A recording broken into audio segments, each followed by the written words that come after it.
Nate, I'm sorry, but I can't do this anymore. Huh? What's wrong? I'm breaking up with you. What? Oh, hold on. What is this all of a sudden? I just can't handle being with you anymore. Hillary, please calm down and tell me what's going on. Why can't you handle being with me anymore? Seriously, Nate, come on. Are you actually going to pretend like you don't know? I don't have to pretend because I legitimately have no idea what brought this on all of a sudden. If it was something I did or said, then I'm sorry and want to do better, so please, let's talk about this, okay? What happened to make you feel this way? Oh my god, there's no point in me even telling you. It's not like it's something you can actually do better about. You're still not making any sense. What is it? What's wrong? It's your family, Nate. My family? If your family is really okay with living in that complete dumpster fire of a house, then that gives me serious doubts about trying to build a future together with you. What? What do you mean dumpster fire? We do have one house that's about 50 years old, but we've been taking pretty good care of it. It's not like we've completely abandoned it. We do regular inspections, monthly cleanings, lawn mowing, and all that sort of thing. So I don't really think it's fair to call it a dumpster fire. Yeah, that's exactly what I mean. You don't even have the self-awareness to see that your house is disgusting. How can you bear to live like that? I can't build a future with someone from a family like yours, so I'm breaking up with you. Hillary, I think you're under a big misunderstanding. Look, this is not a conversation that we can have by text. Let's meet up and talk, okay? Not a chance. I am never talking to you again for as long as I live. If we should ever meet on campus or in town, I'm just going to ignore you and pretend that I don't know you, so you do the same. Got it? Goodbye. Hey, Nate. Long time no see. How are things? It's me, Hillary, remember? I just saw you on TV and oh my god, I couldn't believe my eyes. You're the biggest rags to riches story I've ever seen. You grew up in that rundown old house and now you're filthy rich living in a huge mansion. They should make a movie about you. Anyway, let's meet and catch up. I'm in the mood for French, I think. I've never tried caviar. Do you know any good places? Oh, and then maybe we could go shopping for a new handbag for me?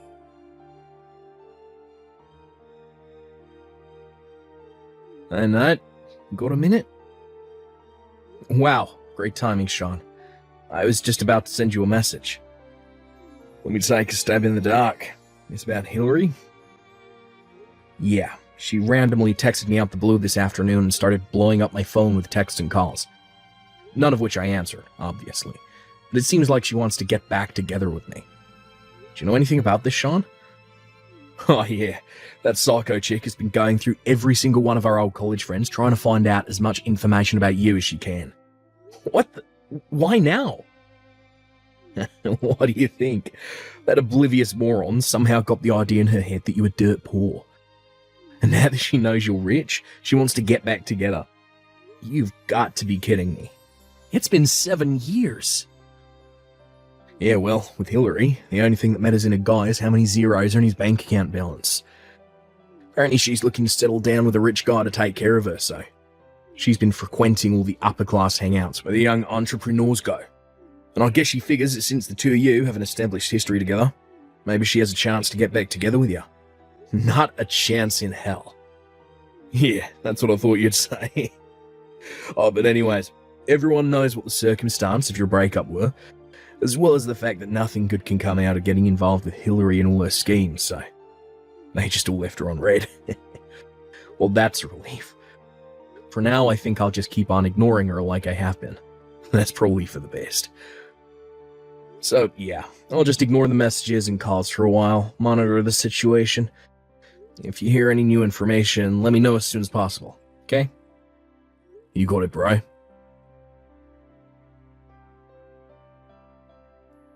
Hey, Nate. So I was thinking about our date. I don't think we really decided on when we would meet up yet, right? I just remembered what you were saying during your TV interview.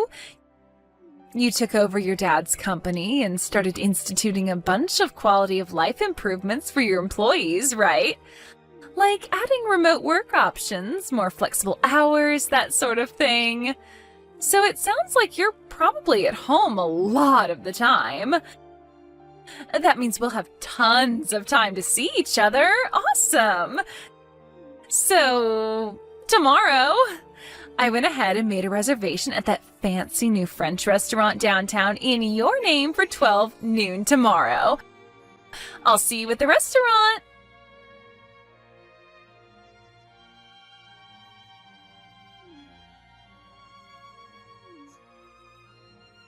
Hey, Nate, have you left your house yet? This is kind of our first date in 7 years, and you're running late? Like, really, Nate? I'm gonna head into the restaurant. Text me when you get here, got it?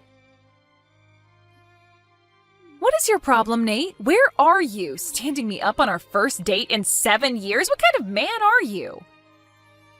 I expected you were going to pay the bill for dinner, so I didn't bring my wallet. What am I supposed to do now? Hurry up and get down here to pay the check.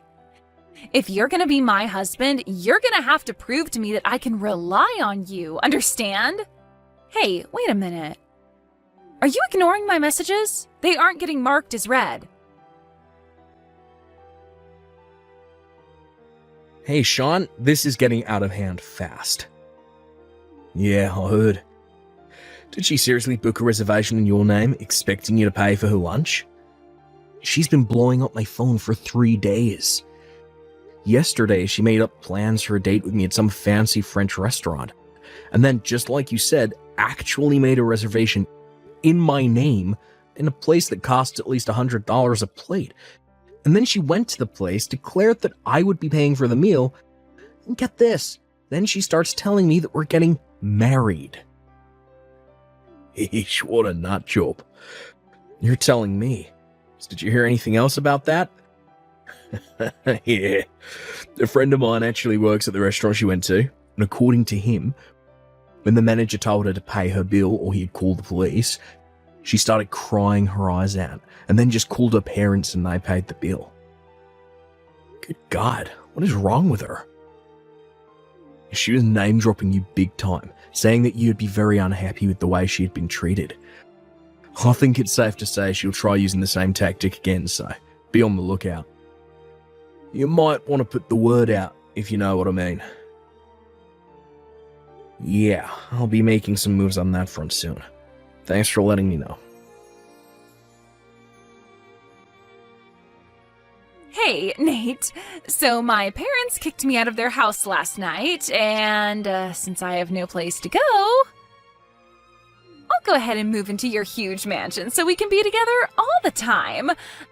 I'm getting on a bus right now. I'll see you soon. Oh, that's right. The city courthouse is on the way, so I'll go ahead and submit our marriage certificate since I'll be in the area anyway. Whoa, hold on. Nate? Nate, is that you? You finally answered me. Yeah, because I had to stop you before you go doing something really stupid. What do you mean? Anyway, like I said, I'll be over there soon, sweetie. I can't wait to start our new life together. I'm the luckiest girl in the world to have a husband like you. I've been married for 3 years, Hillary. What? Which you would have found out anyway if you actually went to the courthouse, but I figured I'd save you a pointless trip. You're not fooling me. I've been asking tons of people about you, and no one said anything about you having a wife. Yeah, no one said anything to you, period, because they were all in agreement that they wouldn't tell you anything about me. What do you mean? Don't you remember? After you dumped me, you went around to everyone telling them that I'm a poor loser living in a broken down old house. Don't tell me you didn't notice how they reacted to that. You're making zero sense. When I broke up with you, you were a poor loser living in a broken down old house. I was just telling the truth. What's wrong with that? You didn't even have the self-awareness to realize your house was so trashy. You were completely low class.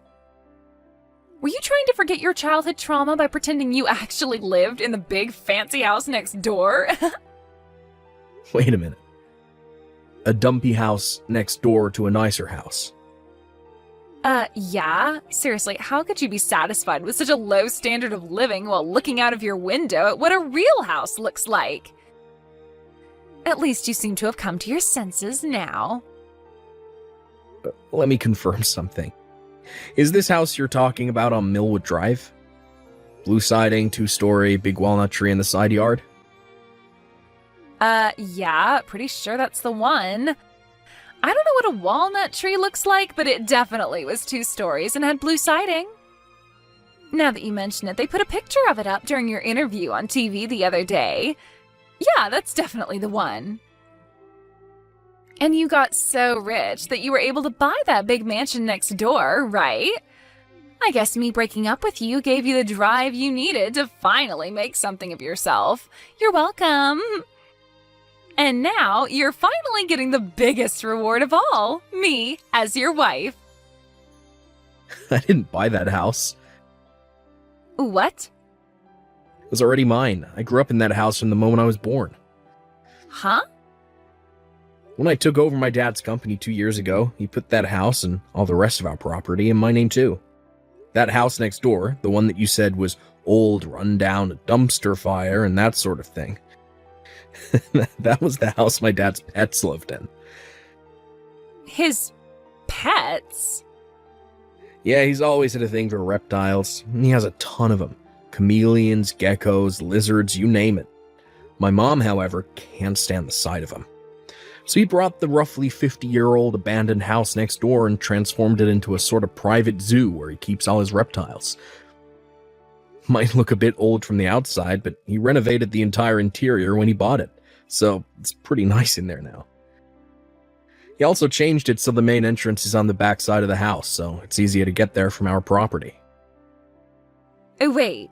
So that's why I saw you going in that house all the time? Yeah.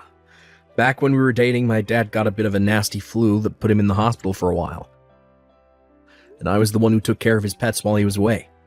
I'd stop in there first after my classes were finished, feed the pets, clean what needed to be cleaned, and then go home. That's why I would always go in there.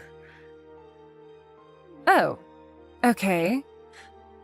It's strange that you knew about me going in there, though, since I never invited you over to our house. Don't tell me you were following me. Well, I mean, I was your girlfriend and you never invited me over to see your house? That's weird, isn't it? I figured maybe you were hiding something from me. Then, well, I saw you going into that old house and, you know... Hillary, we were only dating for 2 months. We had this conversation at the time, too. I told you that I wanted to get to know you better before I took you to meet my parents. I didn't want to feel like I was being rushed into our relationship. Well, thanks for telling me about how you felt. Wow, it feels really good to have such a deep conversation with you.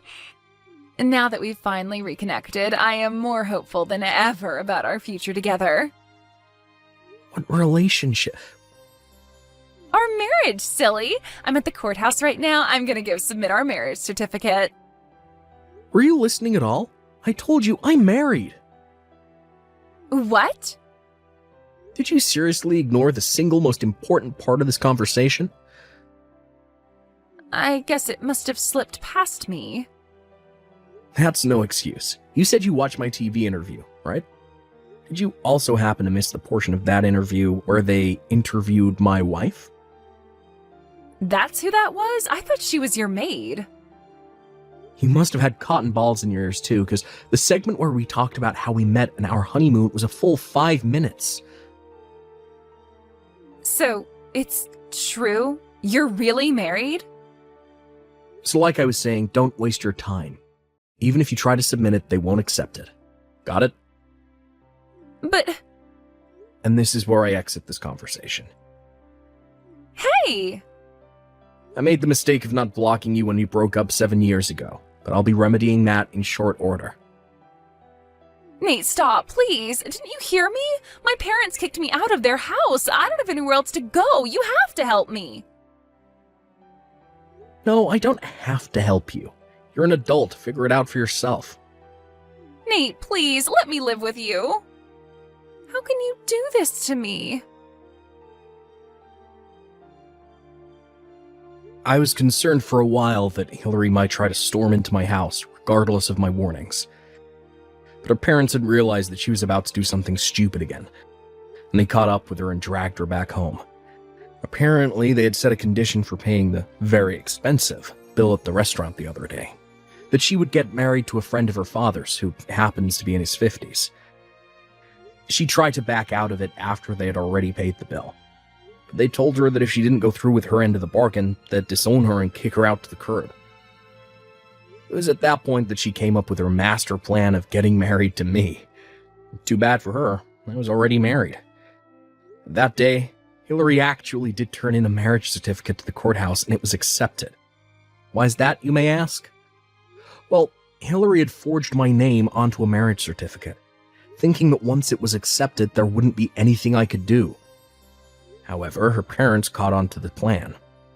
While she was out, they took the marriage certificate she had signed and forged my signature on, then swapped it out for one with her name and the man they wanted her to marry. What a big-time backfire.